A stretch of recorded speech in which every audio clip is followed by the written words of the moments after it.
আপনি দেখছেন news now, আমরা জানি কোনটা খবর।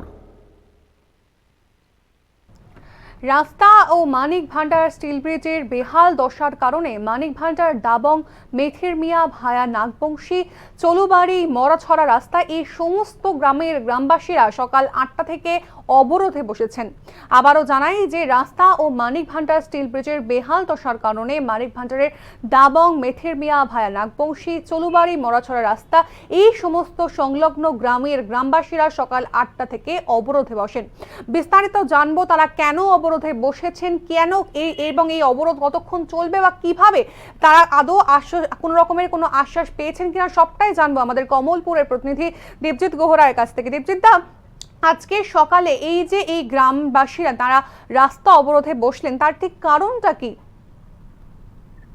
একদম ঠিকই, কারণটা হচ্ছে আপনার যে মানিক ভান্ডার ধলাই নদীর উপর দারাং, মেথির মিয়া, চলুবাড়ি, মরাছড়া, নাগবংশী বিভিন্ন জায়গায় স্থানে যাওয়ার একমাত্র পথ হচ্ছে আমাদের এই মানিক ভান্ডারের ধলাই নদীর উপর স্টিল ব্রিজ।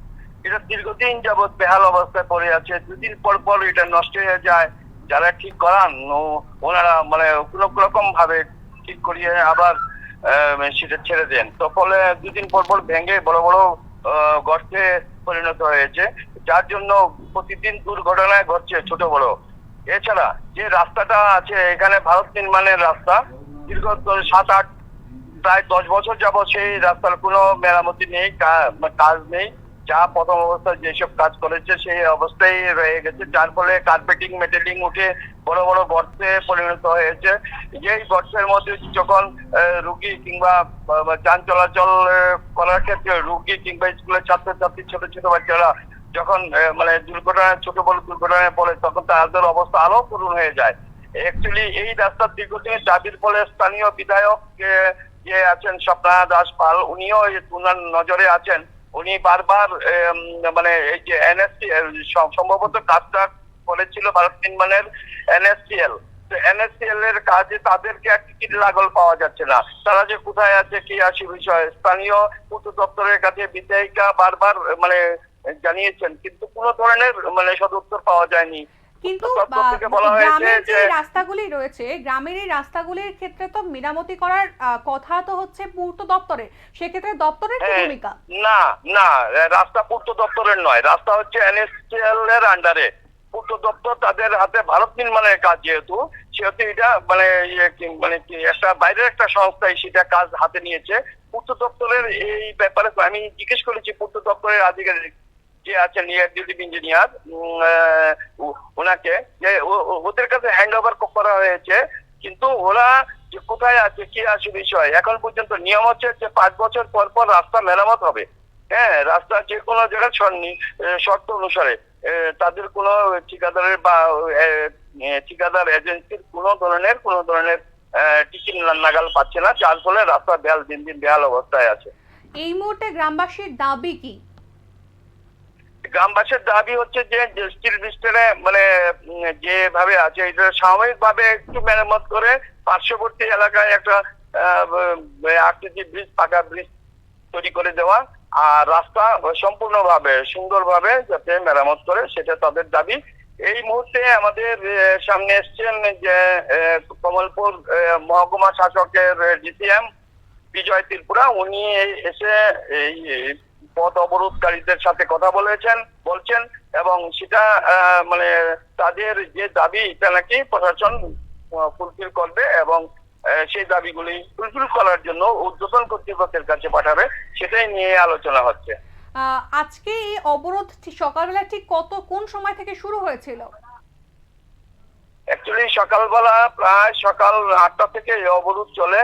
এখানকার যে 3-4টি যে গ্রাম পঞ্চায়েতের নাম বললাম, যেমন মেথির মিয়া, দারাং, চলুবাড়ি, নাগবংশী এবং 85 তার আশপাশ কুচাইনালা, ওই অঞ্চলের মানুষ কিন্তু প্রচন্ড ভাবে মানে দুর্ভোগ পোহাচ্ছে। রাতের অন্ধকারে বড় বড় যাতায়াত করে তাদের চলাচল অসুবিধা হচ্ছে, রুগীদের হাসপাতালে নিয়ে যাওয়ার অসুবিধা হচ্ছে, যার ফলে আজকে তারা এই অবরোধে সামিল হয়েছেন। তাদের এই দাবি হচ্ছে যদি এই রাস্তা মেরামত হয় তাহলে তারা অবরোধ তুলবে। সেই হিসাবে ডিটেল তাদের সাথে আলোচনা বসে আলোচনা করছেন। বেশ, অনেক ধন্যবাদ আপনাকে। যেমনটা আপনাদেরকে জানাচ্ছিলাম যে একেবারে আবারও রাস্তার দাবিতে পথ অবরোধ। এক্ষেত্রে ক্ষুব্ধ গ্রামবাসীদের তরফ থেকে যে প্রতিক্রিয়া পাওয়া গিয়েছে, শুনবো সেই প্রতিক্রিয়া।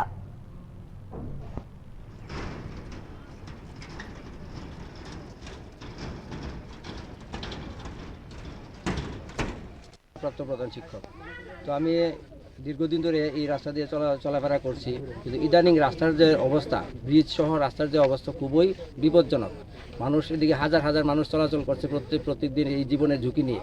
এই ঝুঁকিতে যে কোনো সময় যে কোনো জনের অ্যাক্সিডেন্ট হতে পারে। এতে যেন প্রশাসন এবং কর্তৃপক্ষ সজাগ হয়, তাদের দৃষ্টি আকর্ষণের জন্য আমিও তাদের সাথে সহমত, যাতে খুব দ্রুত এই রাস্তার সংস্কার সহ ব্রিজের সংস্কার করা হয়। Thank you. রাস্তা অবরোধ করছে কারণ এই রাস্তার অবস্থা এমনই হয়েছে যে বাইক গাড়ি তো দূরের কথা, আমরা হাইটটা যাইতে অসুবিধা হয়। আর এই রাস্তা দিয়া চুলুবাড়ি, 85 প্লাস কুচাইনালা, নাগবংশী সব এলাকার লোকই এই রাস্তা দিয়ে যাতায়াত করতে লাগে। আর তাছাড়া হইল গিয়া মানিকবান্ধার যে স্টিল ব্রিজটা আছে, ব্রিজটার অবস্থা এতই খারাপ যে হাইটটা যাইতে গেলেও মানুষের বিপজ্জনক। হাঁটতে গিয়েও কিন্তু হুচট খাওয়ার লাগে, বড় বড় গর্ত পরিণত হয়েছে। তো আমরা চাই যে এই রাস্তা অতি সত্বর এই যাতে মেরামত করা হয়। এর জন্যই আপনারা আজকে অবরোধ করছেন? আর তার জন্য আজকে চতুর্দিক দেখেন, আপনারা দেখেন অনেক লোকই মানে আমরা অবরোধের জন্য যেতে পারছে না। কিন্তু না যাওয়ার একটাই হইল যে আমরা রাস্তা ঠিক চাই। যদি রাস্তা ঠিক না হয় তাহলে আমরা এই রাস্তা অবরোধ বন্ধ করে রাখি। মানিক ভান্ডার ভাইয়া মরাছড়া, চুলোবাড়ি, মেথির মিয়া সহ দারাং ভাইয়া, কুচাইনালা ভাইয়া, যে আমাদের ভারত নির্মাণের যে রাস্তা, এই রাস্তা আজকে দীর্ঘদিন যাবৎ মেরামত হয়নি এবং আমরা ভারত নির্মাণ এজেন্সির কাছে বারবার শরণাপন্ন হই। আমাদের বিধায়ক সহ শরণাপন্ন হয়েছে, কিন্তু আমাদের এই রাস্তা এখনো পর্যন্ত মেরামত হয়নি। আজকে 10 বছর যাবৎ এই রাস্তা ভগ্ন অবস্থা। আমরা এলাকার মানুষ এই রাস্তা দিয়ে যাতায়াত করতে পারছে না। আমাদের স্কুলের ছাত্রছাত্রীরা, এমনকি বিদ্যালয়ের যে শিক্ষক শিক্ষিকা, যারা রোগীরা এই রাস্তা দিয়ে যাতায়াত করতে পারছে না। আমাদের এই রাস্তার মধ্যে একটাই মাত্র ব্রিজ, স্টিল ব্রিজ, মানিক ভান্ডারের ব্রিজ। এই ব্রিজ সম্পূর্ণ ভাঙ্গা অবস্থা। এই ব্রিজ দিয়ে মানুষ চলাচল করতে পারে না। এই ব্রিজের যে কোনো সময়ে দুর্ঘটনা ঘটতে পারে। এই ব্রিজের অবস্থা খুবই খারাপ। আমরা বারবার দপ্তরের কাছে শরণাপন্ন হই এই ব্রিজ সম্পূর্ণ মেরামত করার জন্য, কিন্তু আজ অবধি এই ব্রিজ মেরামত হয়নি। তাই আমরা আজকে এই এলাকার সমস্ত নাগরিকগণ আমরা দলগতভাবে আমরা আজকে এই রাস্তার উপর আন্দোলনে সামিল হয়েছি। যতক্ষণ পর্যন্ত দপ্তর ডিপার্টমেন্ট আমাদের সামনে না আসবে, ততক্ষণ পর্যন্ত ডিএম আমাদের সামনে এসে কথা না দেবে, ততক্ষণ পর্যন্ত আমরা আন্দোলন চালিয়ে যাব এবং এই রাস্তা যতদিন না পর্যন্ত মেরামত হবে ততদিন পর্যন্ত আমরা আন্দোলন চালিয়ে যাব।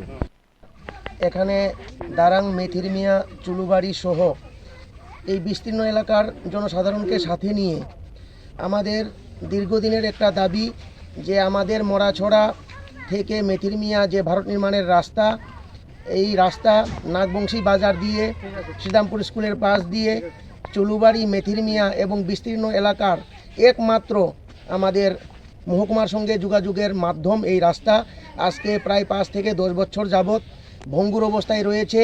এখানে কয়েকদিন পর পর ছোটো ছোটো গাড়ি, টমটম, অটো অ্যাক্সিডেন্ট হচ্ছে এবং আমাদের জনগণ আহত হচ্ছেন। আমরা এই কোম্পানির কর্ণধারদের, যারা এই ভারত নির্মাণের কাজ করেছিলেন, ওনার সাথে আমাদের মাননীয় বিধায়িকার মাধ্যমে অনেকবার যোগাযোগ করার পরেও ওনারা কোনোভাবে কর্ণপাত করছেন না এবং আমাদের এই রাস্তার এমনই ভঙ্গুর পরিণতি, আজকে আমাদের টমটম, অটো বা কোনো বাইক দিয়ে বাজারে বা মহকুমা সদরে, হসপিটালে প্রয়োজনে আসা যাওয়া আমাদের খুব অসুবিধা এবং আমরা বড়ই বিপদগ্রস্ত। তৎসঙ্গে আমাদের একমাত্র এই বিস্তীর্ণ এলাকার ধলাই নদীর উপর যোগাযোগের একমাত্র মাধ্যম আমাদের দারাং মানিক ভান্ডারের যে ঝুলন্ত স্টিল ব্রিজ, এটাও প্রায় আজকে ভঙ্গুর দশায় পর্যবসিত হয়ে রয়েছে। এখানে বিগত কয়েকদিনে 3-4টে অটো, টমটম অ্যাক্সিডেন্ট হয়ে গেছে এখানে বড় বড় ছিদ্র এবং এই ব্রিজের তলদেশে যত পাইপের পাইপের রেলিং ছিল ওগুলো জংকার ধরে সম্পূর্ণ ভঙ্গুর দশায় রয়েছে। আমরা তাই প্রশাসনকে এবং আমাদের সরকারকে অবগত করানোর জন্য এবং বারবার আমরা প্রশাসনের দ্বারস্থ হওয়ার পরেও আমাদের এই নিত্যদিনের প্রয়োজনীয় আমাদের জীবনের কোনো মূল্য না থাকার কারণে আমরা আজকে এই সবাই মিলে এই পথবরোধে বসেছি। তাই আমি আরেকটা অনুরোধ রাখব আমাদের প্রশাসনকে এবং ত্রিপুরা সরকারের কাছে যে আমরা